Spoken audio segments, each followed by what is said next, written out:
Stone here on Democracy Now!, democracynow.org. I'm Amy Goodman. We turn now to another case we followed very closely over the past few years, the case of the former FBI translator turned whistleblower, Sibel Edmonds. In March 2002, she was fired. She's been fighting now for nearly 3 years to blow the whistle on U.S. government failures prior to 9/11. She's faced fierce opposition from the Bush administration, the FBI, and some in Congress. This week, she grabbed headlines again after Vanity Fair published a major story about her. What's making news from that piece are allegations surrounding Illinois Congressmember and Republican Speaker of the House, Dennis Hastert. Vanity Fair alleges Hastert may have been the recipient of tens of thousands of dollars of secret payments from Turkish officials in exchange for political favors and information. The article is entitled An Inconvenient Patriot.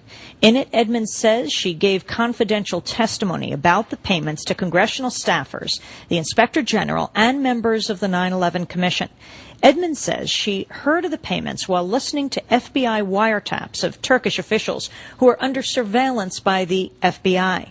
Again, Sibel Edmonds speaks Farsi, Turkish, and Azerbaijani. She was hired after September 11th by the FBI to translate pre-9/11 intelligence gathered by the agency.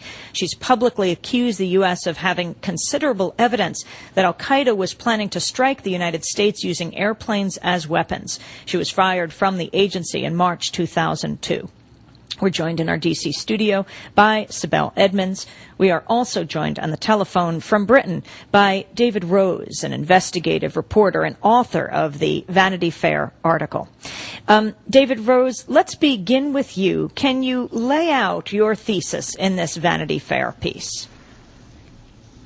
Well, I try to tell the whole story of Sibel Edmonds' treatment by the FBI and by the Department of Justice from the beginning until the current time in rather more detail than before.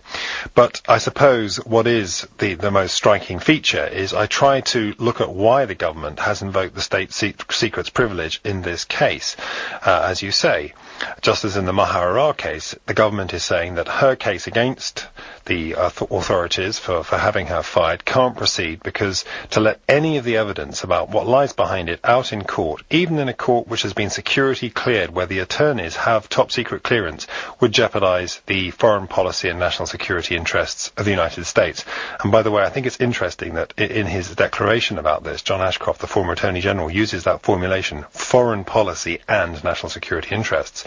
So, as Anne Beeson, Sibel's attorney from the ACLU, says in the article, well, what could they be trying to hide? And that's what I set out to try to find out. And I think there is now considerable evidence that what they may be trying to hide is not simply a national security scandal, but something potentially much more explosive and embarrassing, namely evidence that some Turkish groups, some of them officials of the government, some private individuals, perhaps associated or allegedly associated with organized crime, have been making efforts to corrupt elected American officials and also appointed government officials in the United States. And one name that has cropped up in wiretaps, which my informants tell me Sibel Edmonds translated, is that of the Speaker of the House, Dennis Hastert, as you say. Sibel Edmonds, what did you learn about Dennis Hastert when you were an FBI translator after 9/11 listening to these pre-9/11 wiretaps? Good morning, Amy. It's good to have you with us. Thank you. Thank you for having me back. Well, as you know, I'm under several gag orders, and I have been for past three and a half years. And as far as disclosing information that the Americans have the right to know, I have already done that. I have done that repeatedly for the past 3 years. And I have gone through the appropriate channels. I have gone to the United States Congress. I have gone to the 9/11 Commission. I disclosed information in secured facilities in all these channels, including the Inspector General's office for the Department of Justice. And to this date, as you know, we have an Inspector General's report that has come out and said, my allegations, my report have been supported by other witnesses, by other documents, by other facts and evidence. 3 years ago, you had 2 senators coming out saying that the FBI, during unclassified briefings, have confirmed all my allegations and they have denied none. So whatever I have reported have already been confirmed. It's been 3 years. And the government still insists in invoking the state secret privilege. As you know, last year they went ahead and they gagged the United States Congress, by the way, illegally. And according to my attorneys, I am the most gagged American in the United States history.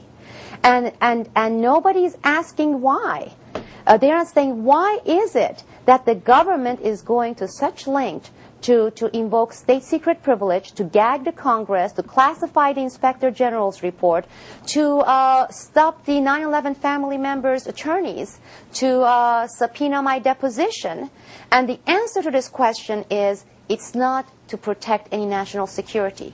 It is not to protect any ongoing investigations, because to this date they have never used that. Do you know why they have never used the fact that, oh, maybe this is an ongoing investigation? Because the fact of it is, that's why I blew the whistle. There are no investigations out there. There is no investigation whatsoever, because they are not targeting the true criminals, and they are not targeting those who truly masterminded these terrible acts against the Americans and their best interest, their national security. Sibel Edmonds, we contacted Congressmember Hastert's office, the Speaker of the House, as well as the Turkish embassy for comment. They did not return our phone calls. But what are you alleging about the Speaker of the House? As I said, Amy, I have been given all the details to the appropriate channels, and they have been confirmed.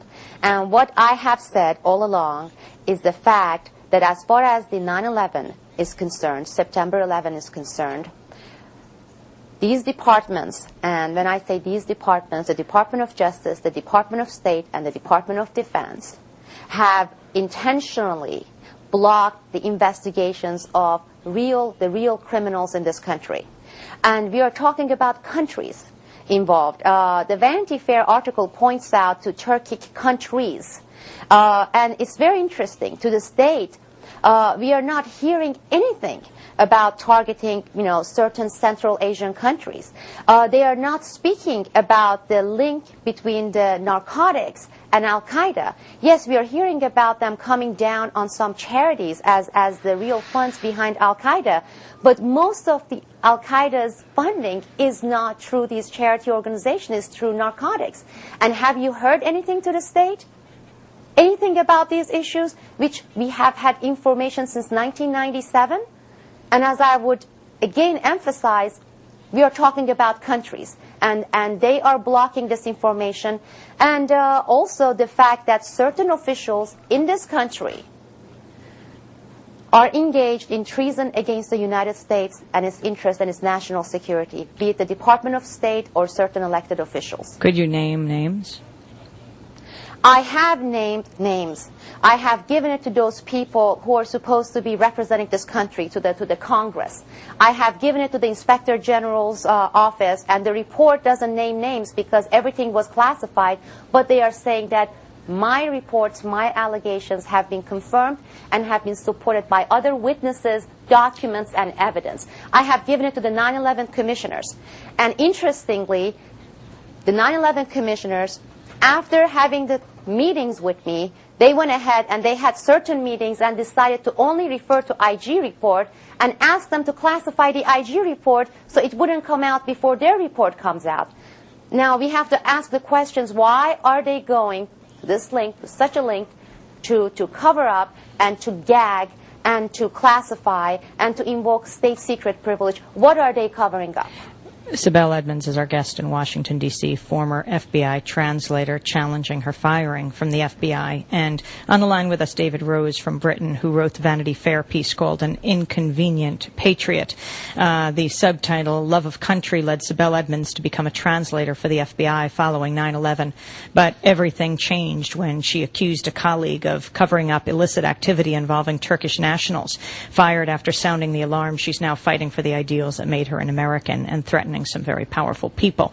David Rose, can you talk about Sibel Edmonds' colleague within the FBI, Melek Khan Dickerson, the relationship and... Sorry, I've got a very bad line. Can you hear me? Yes, I can, yeah. Can you? Yeah.